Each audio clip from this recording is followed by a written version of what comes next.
Bonjour, très cher être de lumière. Aujourd'hui, je viens te parler de métamorphose.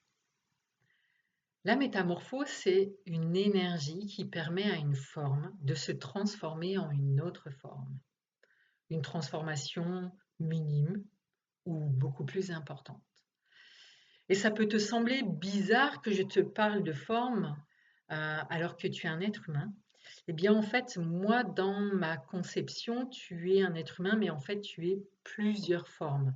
C'est-à-dire que tu es une forme physique, tu es une forme émotionnelle, tu es une forme psychique, tu es une forme mentale, tu es une forme énergétique, tu es une forme spirituelle. Je suis partie de la forme la plus dense, la forme physique, jusqu'à la forme la plus subtile, la forme spirituelle. Et l'énergie, la métamorphose s'adresse à toutes ces formes-là, à tous ces mondes-là. C'est pour ça que je la trouve très intéressante.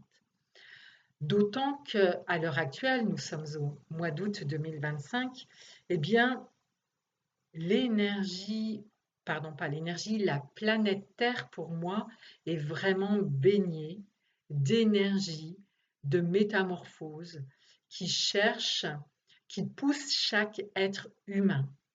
Alors qu'il les pousse vers quoi? Moi, ce que j'ai ressenti, c'est que ces énergies-là poussent l'être humain dans, dans deux directions qui peuvent paraître opposées, mais qui pour moi sont tout à fait complémentaires.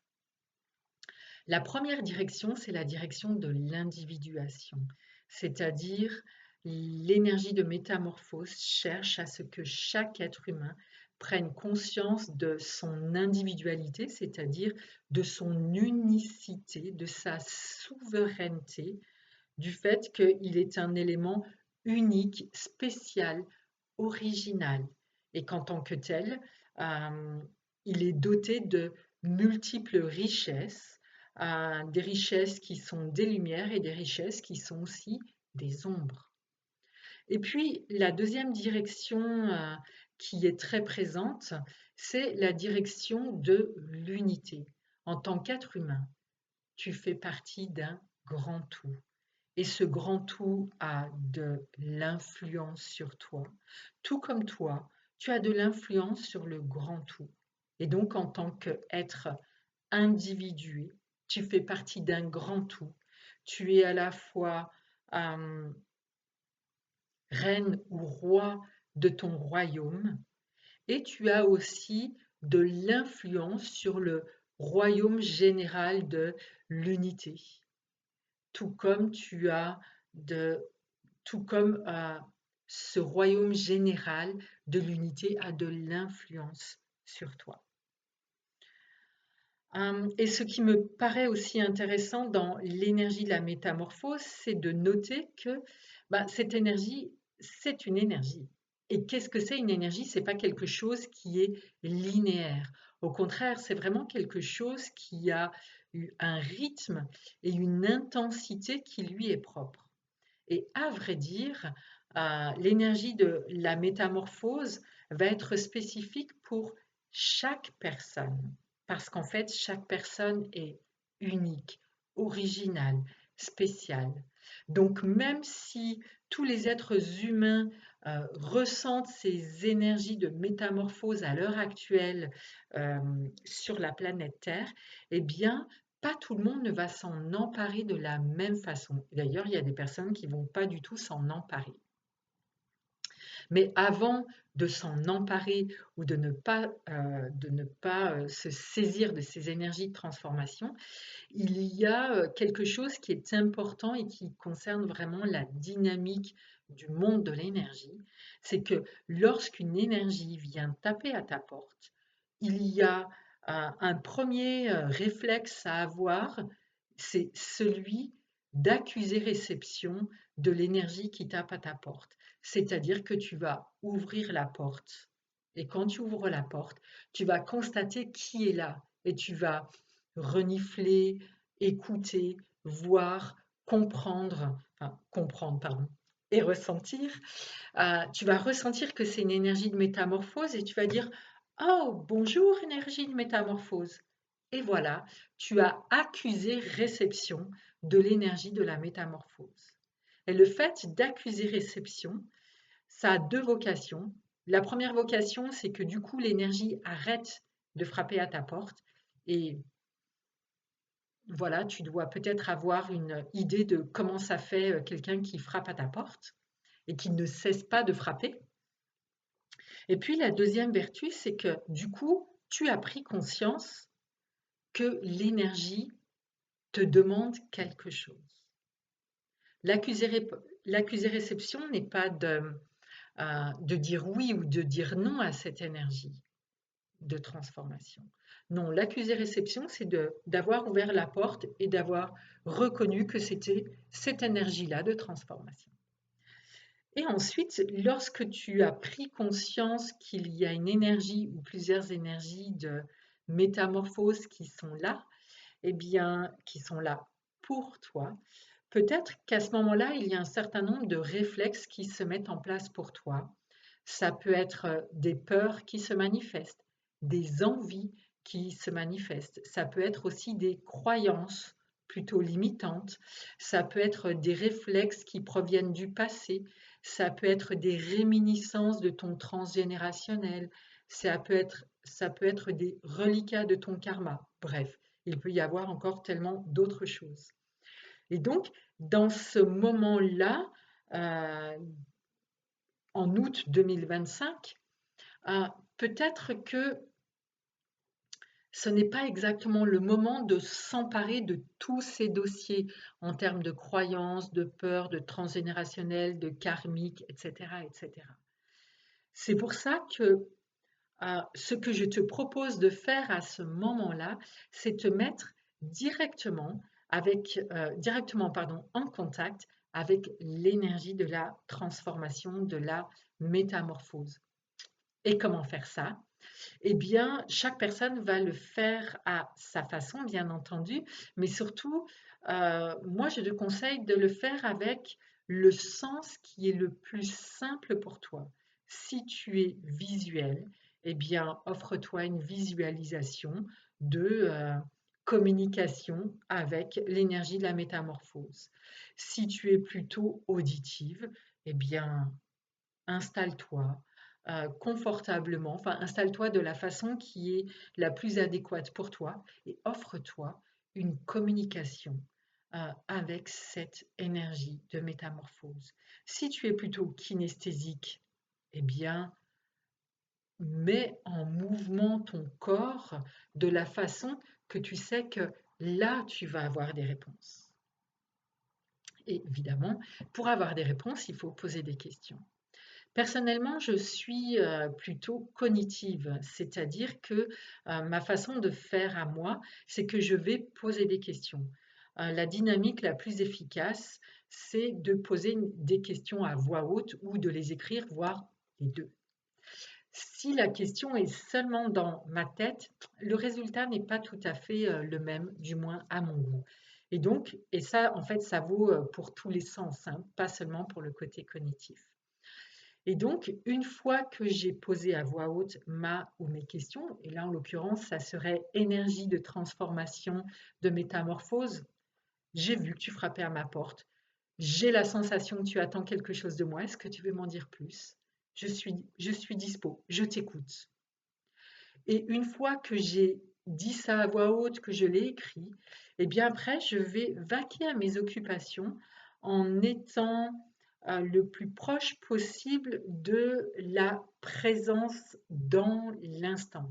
Évidemment, c'est pas tout le temps, sinon je serais éveillée et peut-être déjà partie sur un autre plan. Je ne sais pas. En tout cas, je vais faire en sorte d'être vraiment en présence de moi-même, de mon énergie. Et à ce moment-là, les réponses fusent. Donc, pour faire un petit résumé de ce que je voulais te dire sur les énergies de transformation, de métamorphose, c'est que c'est une énergie, elle a son propre rythme et sa propre intensité en tant qu'énergie. Et tu dois certainement assez bien te connaître pour savoir comment toi tu aimes jouer avec l'énergie. Et si jamais tu ne sais pas très bien ça, eh bien c'est peut-être l'occasion, par exemple, de t'offrir une consultation, et pourquoi pas avec moi, pour en savoir davantage sur ton mode opératoire de préférence, de prédilection. Parce que ça, c'est un outil qui marche tout, pour tous les types d'énergie, pas seulement l'énergie de transformation. Ensuite, quand tu as bien saisi que l'énergie de métamorphose est une énergie, tu as aussi compris que l'énergie, lorsqu'elle frappe à ta porte, c'est vraiment bon pour tout le monde d'ouvrir la porte, de reconnaître que c'est cette énergie. Et puis après, tu peux rentrer en discussion avec cette énergie, ne serait-ce que pour savoir qu'est-ce qu'elle attend de toi. Et après, tu peux prendre ta décision. Et ta décision n'est pas nécessairement oui, je veux changer, oui, j'accepte la proposition, ça peut être non. Et puis, ça peut être aussi pas tout de suite. Là, j'ai besoin de gérer d'autres choses et ensuite, je le ferai. C'est-à-dire que là, tu prends rendez-vous et tu t'y tiens. Parce que sinon, l'énergie va de nouveau frapper à ta porte. Et ça peut être très gentil, comme ça peut être de plus en plus insistant, intense, rapide et confrontant. En parlant de confrontant, c'est vrai que chaque personne va vivre le changement à sa façon. Et en tout cas, pour ma part, lorsque ce n'est pas moi qui initie le changement, je trouve ça assez confrontant. Je ne sais pas ce qu'il en est pour toi, puisque chaque personne est différente. En tout cas, ce qui est sûr, c'est que quelle que soit l'énergie de transformation, de métamorphose qui se présente à toi, tu es câblé pour l'accueillir, pour surfer avec, pour nager avec, pour danser avec, pour manger avec. C'est-à-dire que l'univers ne t'envoie que ce que tu es en mesure d'accueillir. Ça sera la bonne intensité, même si une partie de toi pense que c'est trop intense. Peut-être que si tu penses que c'est trop intense, ben, c'est l'occasion d'aller regarder la croyance euh, qui te fait dire ça. Quand je dis regarder, ça peut être aller questionner la partie de toi avec la modalité qui est la plus simple pour toi. Voilà pour ce petit débriefing sur les énergies de métamorphose. Ça me semble ça me semble très important à l'heure actuelle de parler de ça parce que ces énergies sont très fortes. Et nous sommes tous et toutes confrontés, soumises à ces énergies. Donc, peut-être que ça peut être très astucieux d'en discuter avec d'autres personnes, que ce soit des amis ou peut-être même des inconnus ou des professionnels, euh, et de ne jamais oublier que quoi que les autres puissent te dire, c'est toujours toi qui sais pour toi. Et ça, c'est vraiment le principe de l'individuation. Il n'y a que toi pour vraiment savoir pour toi. Ça ne veut pas dire qu'il ne faut pas écouter l'extérieur, il ne faut pas écouter le grand tout. Au contraire, le grand tout va te donner des indications sur qui tu es à titre individuel. Et c'est à toi, après, à faire, on va dire, la part des choses, le choix entre ce qui t'est renvoyé par l'extérieur et ce que tu ressens à l'intérieur. Et ça, c'est vraiment toute la dynamique de la complémentarité, de l'individuation et de l'unité.